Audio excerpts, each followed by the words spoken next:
오늘 말씀 예레미야 28장 1절에서 3절 말씀까지 함께 합독하시겠습니다. 시작.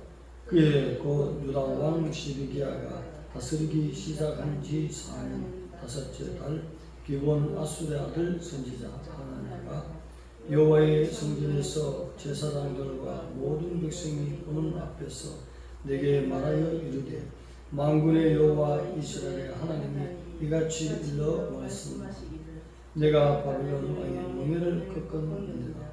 내가 바벨론 왕 느부갓네살이 이곳에서 빼앗아 바벨론으로 옮겨간 여호와의 성전 모든 기구를 2년 안에 다시 이곳으로 되돌려 오리라. 아멘. 예레미야와 하나냐라는 제목으로 하나님의 말씀을 나누겠습니다. 성전에서 하나냐가 나와서 예레미야의 목에 있는 멍에를 꺾어버리고 2년이 채 못 차서 열국에는 모든 열방의 그 나라의 멍에를 꺾어버리고 바벨론 왕의 그 멍에에서 벗어나게 한다, 이렇게 예언을 했을 때에 그 마주 대하고 있던 예레미야가 얼마나 수치와 모욕감을 당하는지 모든 백성이 하나냐의 편에 들어서 그 예언을 받고 있다는 사실입니다. 성경에서 신명기 18장에도 나오고 오늘 말씀의 9절에도 나오지만 하나님의 종을 통해서 선포되는 예언의 말씀은 그 증언 그리고 성취된 후에야 그렇게 판단할 수 있는데, 아직도 말씀은 선포되고 성취되지 않았는데도 모든 백성들이 예레미야를 이단세하고 거짓 선지자로 내몰았기 때문에 그 성전에서 예레미야의 부끄러워하는 그 모습을 우리가 한번 상상해 볼 수 있습니다. 하나냐는 1절 말씀에 보면 기본 아술의 아들이라 기록되어 있습니다. 이 당시에 기본은 베냐민 지파에 속한 제사장들이 사는 성읍입니다. 또 이곳에는 많은 선지자들이 살고 있다는 사실입니다. 그래서 오늘 성전에 올라와서 날마다 성전에서 예언하는 예레미야와 함께 예언의 충돌을 일으키는 사건인 것입니다. 이런 하나냐의 예언이 있은 후에 하나님이 예레미야에게 또 하나의 말씀을 주어서 하나냐에게 예언을 하게 했어요. 반드시 바벨론의 멍에를 지게 된다. 그리고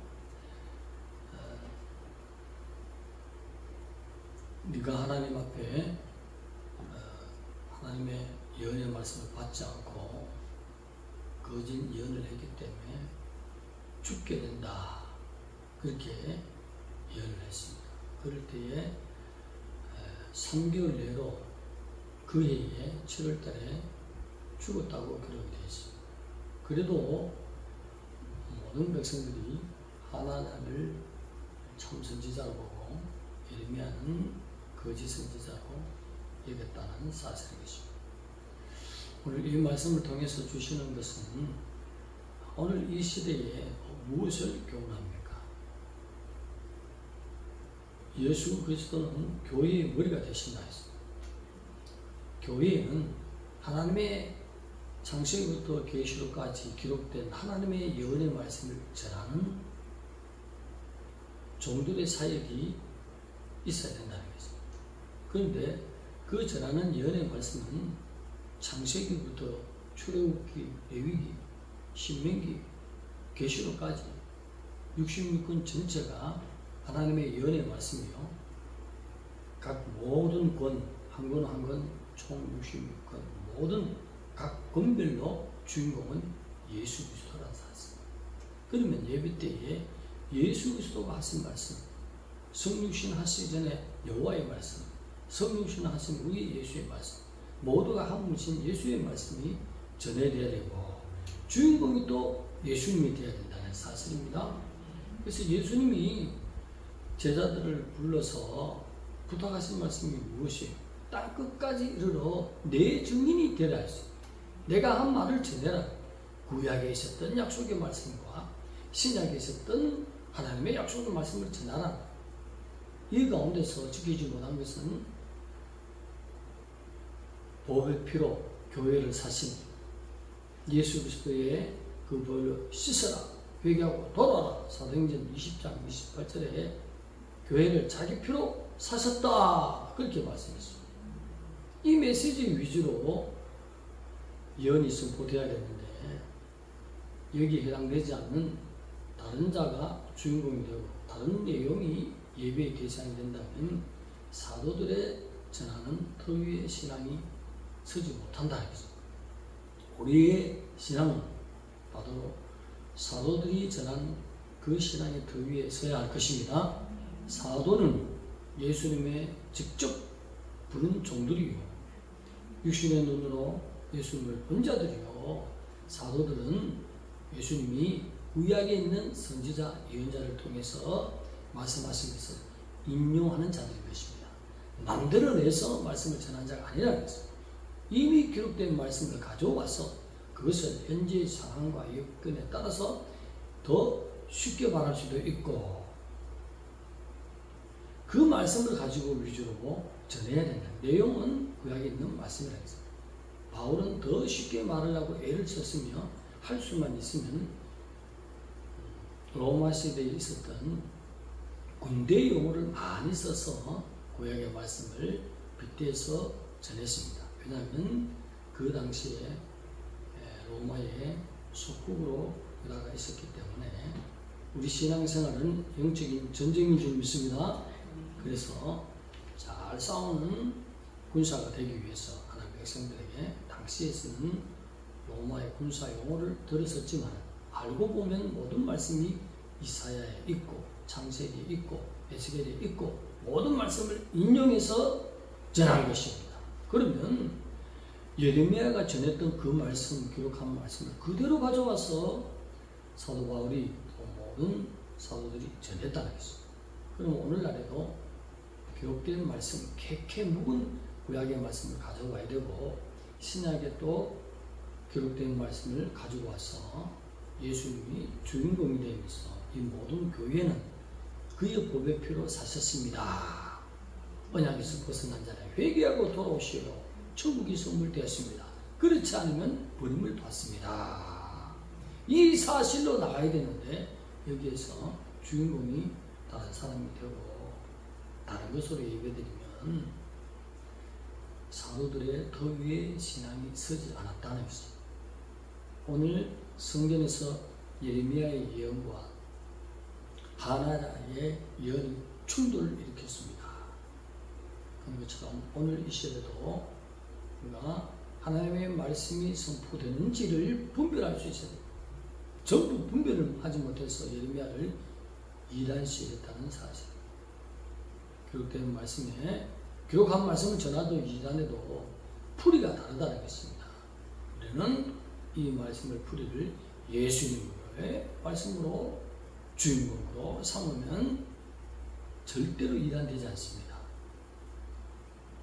앞서 있는 자가 주인공으로 올라온다든지 다른 어떤 현상이 다른 이름이 주인공으로 올라오든지 그래서 영적인 질서로 예수 그리스도가 최고의 위치에서 유일신 트리니티 이 신앙으로 나가는 것이 다시 만날 주님 앞에 인정받는 신앙인 줄 믿습니다. 그래서 분별력 있는 신앙생활을 할 수 있는 우리가 되어야 된다는 것입니다.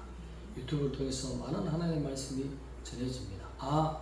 예수님을 전하는지 다른 이야기로 푹 빠져서 끝나는지 어떤 큰 교회에서는 공산주의자를 앞에 세워서 설교하는 모습을 간혹 종이 듣게 되었습니다. 그건 예레미야 시대로 말하면 하나님을 세워서 하나님의 말씀을 전하게 한다는 것입니다. 하나님의 말씀을 전할 수 있는 예레미야의 영성이 흐르고 사도들의 영성이 흐른 자를 세워야 될 줄 믿습니다. 분별력 있는 신앙자. 주님 올 때는 하나님께 예배하는 교회만이 들림을 받는다고 얘기했습니다. 계시록의 7교회 중에 인내의 말씀을 지킨 인내의 말씀은 누구예요? 언제든지 변치 않고 하나님의 말씀으로 인내하면서 그것을 신앙하고 지켰기 때문에 들림의 대상이 되었다는 것입니다. 물론 교회는 예수님의 보혈의 피로 사셨다고 사도행전 20장 28절에 말씀했습니다. 그 사실로 예배드리길 원하는 것입니다. 오늘도 우리의 예배는 하나님이 받으실 줄 믿습니다. 기도드리겠습니다. 하나님 감사합니다. 많은 교회들이 WCC, WEA, NCCK의 그 영적인 어둠의 세력에 몰리고 있는 상황에 우리 한국 교회만큼은 예수님의 메시지로 돌아오고 예레미야가 예언한 말씀대로 사도들이 예언하고 선포한 말씀대로 교회를 자기 피로 사신 하나님 예수 그리스도를 모시고 주 오심을 기다리는 진실된 예언에서 그 말씀을 지키며 인내하고 예수님을 기다리는 거룩한 성도들로 하나님 보존되게 하여 주옵소서. 예수님의 이름으로 감사하며 기도드리옵나이다.